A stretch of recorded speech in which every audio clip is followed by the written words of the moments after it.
আসসালামু আলাইকুম। আপনারা সবাই ভালো আছেন কৃষক ভাইরা? আজকে আমি একটা সম্পূর্ণ নতুন গুরুত্বপূর্ণ বিষয় সম্পর্কে আলোচনা করব। এটা খুবই একটা গুরুত্বপূর্ণ বিষয়। এই জিনিসটা অনেকে হয়তো আমরা জানি না। যারা কৃষক ভাইরা যারা আছেন তারা অবশ্যই ভিডিওটা মনোযোগ দিয়ে দেখবেন, না টেনে পুরোপুরি দেখবেন। ইনশাআল্লাহ উপকারে আসবে। তা আজকের বিষয়টা হচ্ছে ওই চুংগি পোকা সম্পর্কে আলোচনা। চুংগি পোকা খুবই একটু কম দেখা যায় বা আলাপ আলোচনা সম্পর্কে একটু কমই দেখা যায়। তা আজকে আমরা যে বিষয়টা আলোচনা করব যে সেটা হচ্ছে চুংগি পোকার কিভাবে দমন করা যায়। এই এখন চলছে রোপা আমন সিজন। আর এই সিজনেই এই চুংগি পোকাটা প্রাদুর্ভাব দেখা যায়। থেকে এই চুংগি পোকাটা সম্পর্কে আজকে সম্পূর্ণ বিস্তারিত আলোচনা করব।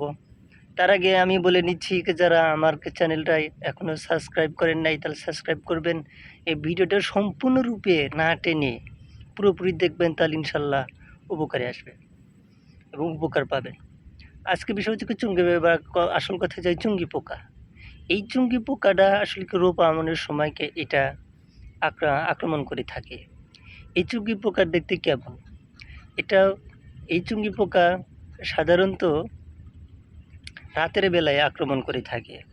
এই চুঙ্গি পোকা দেখতে সাদা এবং একটা পূর্ণাঙ্গ চুঙ্গি পোকার মাথার উপরে একটা বাদামি রং ধারণ করে। এটা হচ্ছে চুঙ্গি পোকা দেখতে কেমন, এটা তার পরিচিতি। এবার আসি এই চুঙ্গি পোকা কিভাবে আমাদের ধানগুলোকে আক্রান্ত করে থাকে। এটা সাধারণত রাতের বেলায় আক্রমণ করে থাকে এই চুঙ্গি পোকা। এই চুঙ্গি পোকা এই পাতার নিচের অংশে, ধানের পাতার নিচের অংশে ডিম পাড়ে। এই ডিম পাতার সবুজ অংশ লম্বালম্বি কুড়ে কুড়ে খেতে থাকে। ফলে পাতার উপরে অংশ বাকি সবটুকুই তারা খেয়ে ফেলে। এছাড়া পরবর্তীতে এই উপরি অংশ 2 থেকে 3 সেন্টিমিটার তারা চুঙ্গা তৈরি করে। এই চুঙ্গা তৈরি করার পর তারা এই চুঙ্গার ভিতরে থাকে এবং সেখান থেকে তারা কি করে আক্রমণ করে। দিনের বেলা না, এটা দিনের বেলা বাইরে থাকে না, এরা রাত্রের বেলা তারা আক্রমণ করে ওই চুঙ্গির ভিতর থেকে বের হয়। পরবর্তীতে কি করে? পরবর্তীতে এরা আবার কি করে, এই আক্রান্ত গাছের গায়ে এরা ভেসে থাকে, লেগে থাকে। এই আক্রান্ত গাছে লেগে থাকার পর এরা আবার ধীরে ধীরে কী করে, যখন জমিতে পাড়ি দেওয়া হয় তখন ওই মদটা আস্তে আস্তে পানিতে ভেসে অন্য গাছে যায়। তখন অন্য গাছে গিয়ে তারা আক্রমণ করে। এবার আসি যে কী কারণে এই চুঙ্গি পোকারা আক্রমণ করে থাকে বা কিসের জন্যে এরকম রোগের প্রাদুর্ভাব দেখা দেয়। এবার আমরা আসি যে আর্দ্র আবহাওয়া। আবহাওয়া বলতে কি আমরা বুঝি যে বৃষ্টি ভেজা মেঘাচ্ছন্ন দিনে এরকম এই পোকার উপকূল স্থান, মানে এই পোকা এই রকম পরিবেশে তারা আক্রমণ করে। এখন আসি আরেকটা কারণ হচ্ছে যে জমিতে যদি পানির পরিমাণ দাঁড়িয়ে থাকে তাহলে এটা আক্রমণ করে থাকে। তাহলে এইটুকু বেশ কয়েকটি কারণে তারা এই আক্রমণটা করে থাকে। এছাড়াও আর্দ্র আবহাওয়ার সাথে আরও অনেক কিছু কারণ থাকতে পারে। তবে আজকে আমরা সেই বিষয়ে আলোচনা করব যে এই পোকাটা কিভাবে দমন করা যায়। এটা যখন আমাদের ধানে যখন আক্রমণ করবে তখন আমাদের ধানের 70 থেকে 80% ধান নষ্ট করে দিবে। ফলে কৃষকের মাথায় হাত।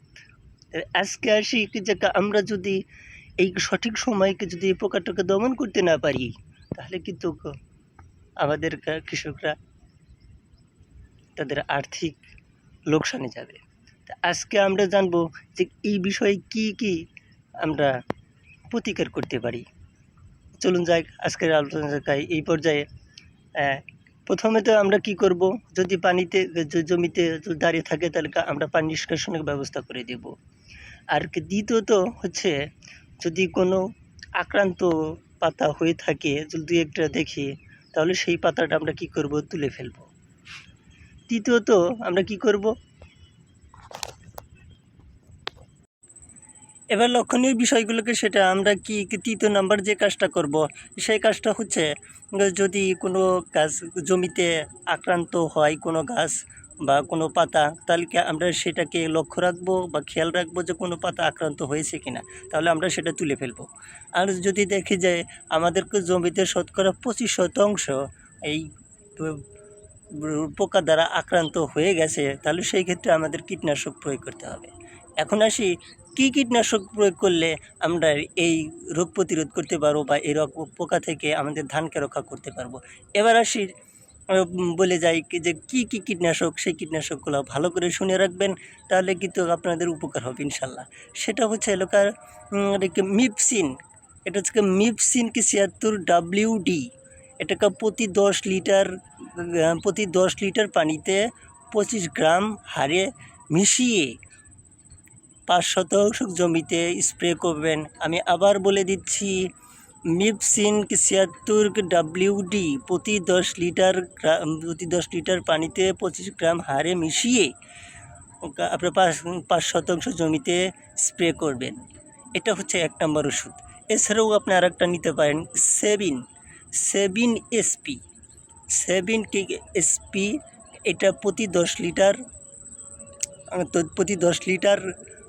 পানিতে 15 গ্রাম হারে মিশিয়ে 5% জমিতে এটা প্রয়োগ করবেন। এটা আরেকটা হচ্ছে এছাড়াও নিতে পারেন, সেটা হলো সাকসেস 2.5 EC, এটা প্রতি 10 লিটার পানিতে 15 মিলিগ্রাম হারে, এটা আপনারা 500 মিলিগ্রাম হারে মিশিয়ে 5% জমিতে প্রয়োগ করবেন। আরেকটা হচ্ছে বায়োচমক, এটা প্রতি 10 লিটার পানিতে 30 মিলিগ্রাম হারে মিশিয়ে 5% জমিতে প্রয়োগ করবেন। আমরা আপনাদের যে ওষুধগুলোর নামটা আমি বলে দিলাম, এখানে আপনারা বাজারে যে সমস্ত ডিলার আছে, কৃষি সম্পর্কিত যে সমস্ত দোকানগুলো আছে, সারের ডিলার আছে, তাদের কাছে এই ওষুধগুলো পাওয়া যাবে।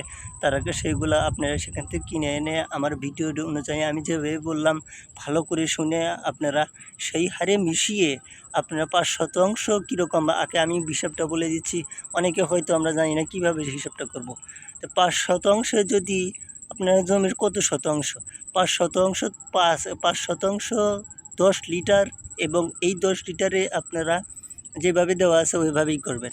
5% সময় আপনার জমিতে যদি 20% হয়ে থাকে, তাহলে সেই থেকে 20%, 5 10 20 তাহলে 200 লিটার পানি আপনার লাগবে।